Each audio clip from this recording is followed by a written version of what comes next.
Hello बच्चों, जो सब टॉपिक लगे तुमको कठिन उसे मैं करूँ आसान। एक बार समझ लो, भूलोगे ना मेरी जान। तो आज की इस वीडियो में तुम क्या समझने वाले हो?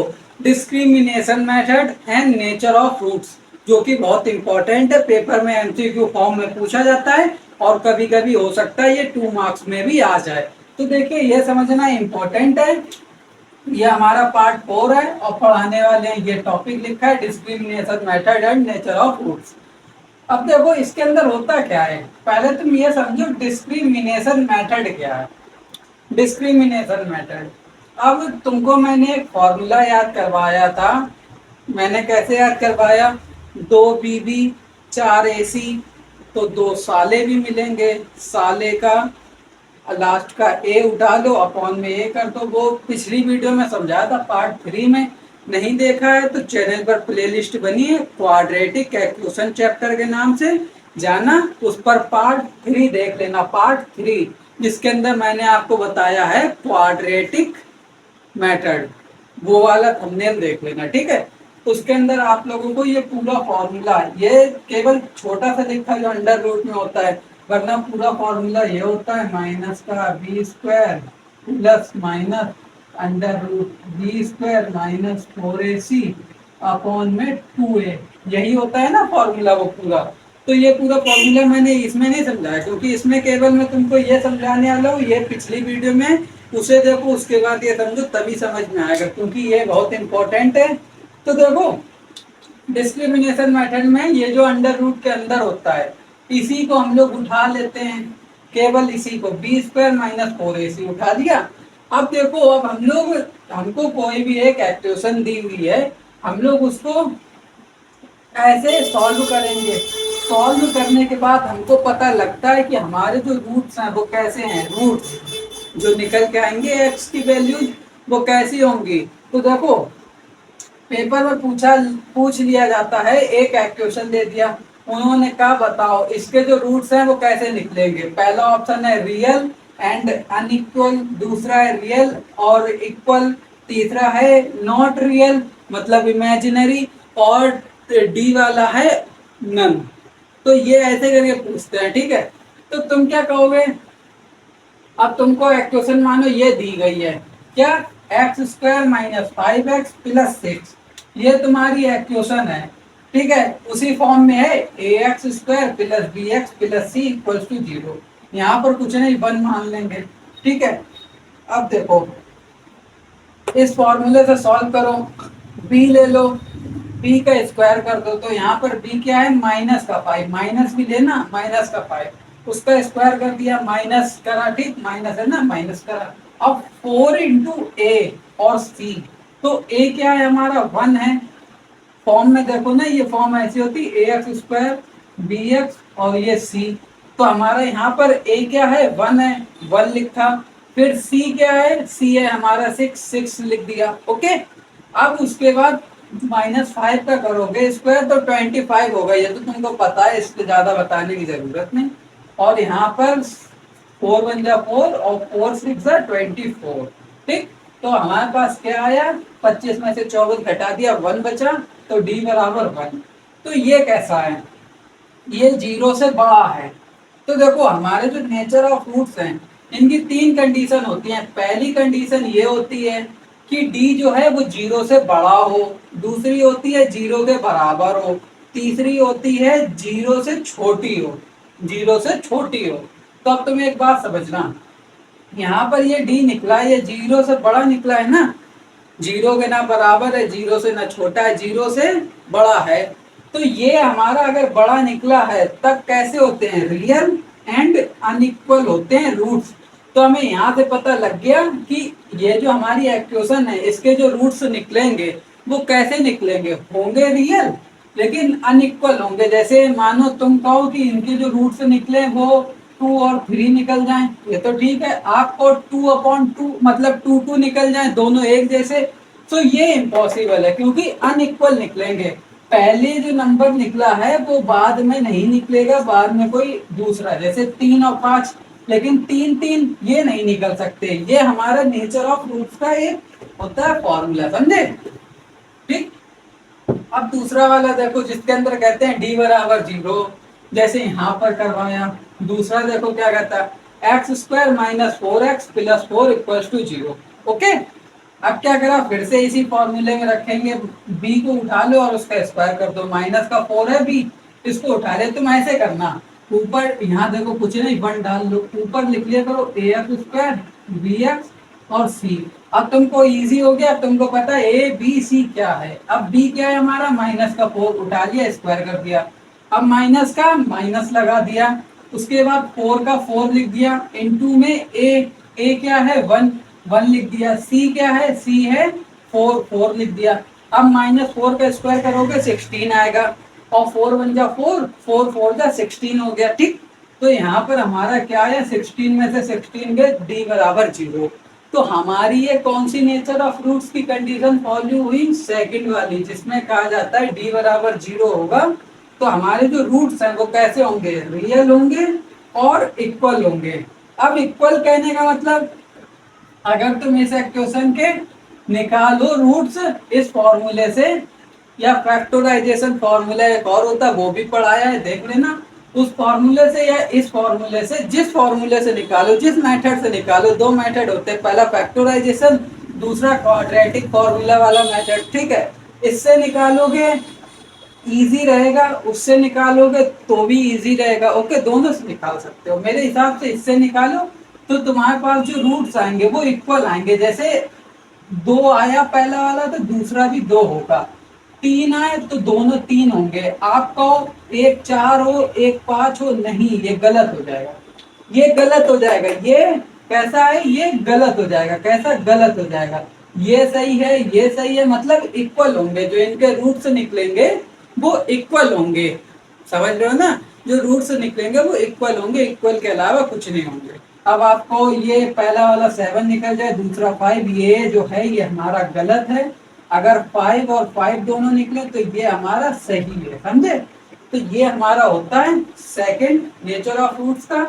थर्ड वाला होता है जब 0 से छोटा हो डी, मतलब डिस्क्रिमिनेशन 0 से छोटा हो। तो ये थर्ड वाला देखो, ये क्या कहता है, यहाँ पर फिर से यहाँ कुछ नहीं, 1 डाल दो, यहाँ कुछ नहीं, 1 लिख लो। ठीक, 1 लिख लिया जाता, कुछ नहीं होता। यहाँ फिर से लिख लो ax bx और c, तुम्हारी सहूलियत के लिए, मुझको तो आता है। ठीक है, अब b जो है इसको ले लो और स्क्वायर कर दो। प्लस का 1 था, प्लस लिखने की जरूरत नहीं, 1 का स्क्वायर कर दिया। माइनस का माइनस लगा दिया, 4 का 4 लिख दिया, इनटू में a क्या है 1, 1 कर दिया। c क्या है 1, 1 कर दिया, इनटू में। ओके, अब 1 का स्क्वायर 1 रहेगा, चेंज नहीं होगा।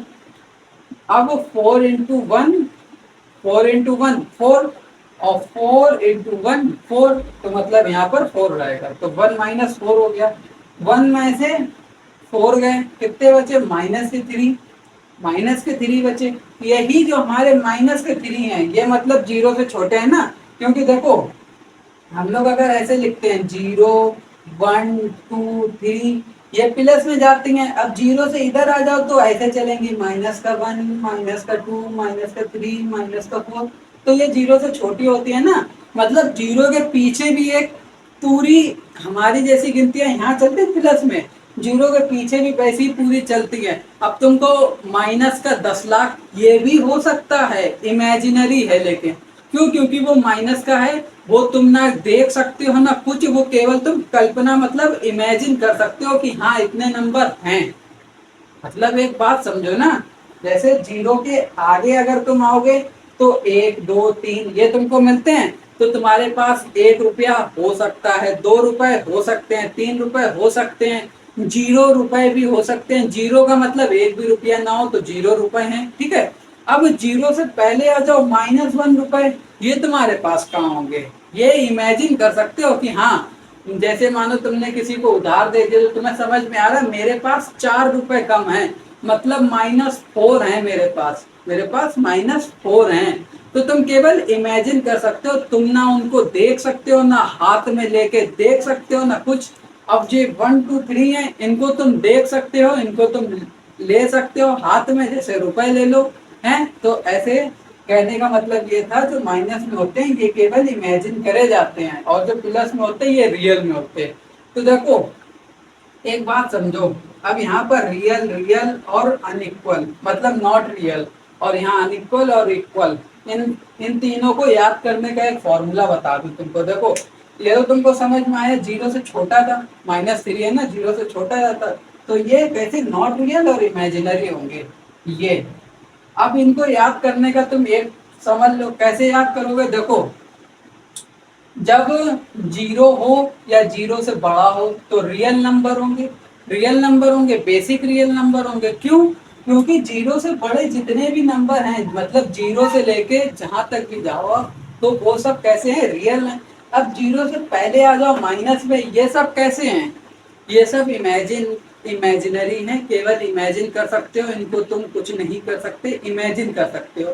ठीक, तो वैसे ही यहाँ पर समझो, अब अगर हमारा जीरो से बड़ा होगा डी, जैसे यहाँ फर्स्ट वाले में देखो डी जीरो से बड़ा है, तो ये नंबर कैसा है?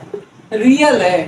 तो हमारी यहीं पर हम लोग कह देते हैं ये रियल होंगे। ठीक, अब दूसरे में देखो जीरो के बराबर हो, जैसे यहाँ पर, तो जीरो है मतलब जीरो रियल है, तो यहाँ पर हम लोग कहेंगे ये रियल है। अब तीसरा होता है जीरो से छोटा हो, तो ये देखो ये जीरो से छोटा है, तो ये -3 है, मतलब ये कैसा है? रियल नहीं है, ये इमेजिनरी है। इसलिए हम लोग यहाँ पर लिखते हैं नॉट रियल या फिर इमेजिनरी लिखते हैं। ओके, अब एक बात यहाँ पर समझो, थर्ड वाला तो यहीं पर तुमको याद हो गया, ये तो तुमको यहीं पर याद होगा कि रियल रियल और नॉट रियल, और नॉट रियल को ही इमेजिनरी, ये डैश है मतलब और, नॉट रियल को इमेजिनरी भी कह सकते हैं। आप ये मत समझना यहाँ पर ये कोई और शब्द है, मतलब नॉट रियल को ही इमेजिनरी भी कहते हैं, इसलिए यहाँ पर डैश करके लिखा है। ठीक, अब एक बात समझो, इनका अनइक्वल और इक्वल कैसे याद करोगे, समझो। अब एक बात समझो, अगर d बराबर 0 होगा, यहाँ पर समझो, यहाँ पर तुम्हारा बराबर लग रहा है क्या? d इक्वल 0, यही तो लिखा है ना तुम्हारे, इसी में लिखा है d इक्वल 0, d इक्वल 0, तो ये कैसे होंगे? इक्वल। याद हुआ नहीं हुआ? हाँ इक्वल, क्योंकि यहाँ पर ही इक्वल लिखा तो यहाँ पर भी इक्वल होंगे, यहाँ पर इक्वल नहीं लिखा इसलिए इसलिए ये अनइक्वल होंगे। और यहाँ पर अनइक्वल और इक्वल वाली बात ही नहीं है, क्योंकि ये जो है ये नॉट रियल है, रियल होते तो इनको भी अनइक्वल इक्वल मानते। ठीक, ये नॉट रियल है इसलिए इनको कुछ नहीं मानेंगे। तो याद करने का क्या फॉर्मूला बना? ये जीरो या जीरो से बड़े होते हैं ये और ये, इसलिए ये रियल है। ये जीरो से छोटा होता माइनस में होता है, इसलिए ये नॉट रियल मतलब इमेजिनरी है।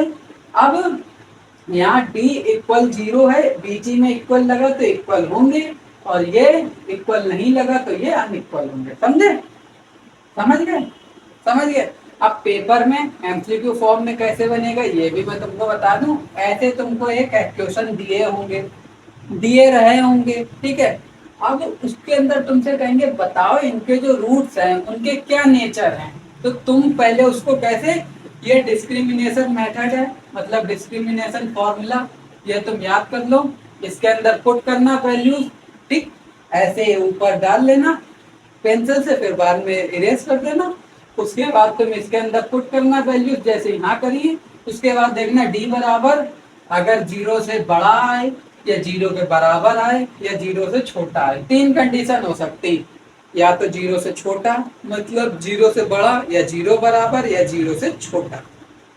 ओके, अब तुम देखना अगर डी बराबर 1 आ गया तो ये जीरो से कैसा है? बड़ा है, जीरो से बड़ा है, और ये प्लस में इसलिए ये रियल है, रियल है। और साथ ही साथ ये कैसे हैं?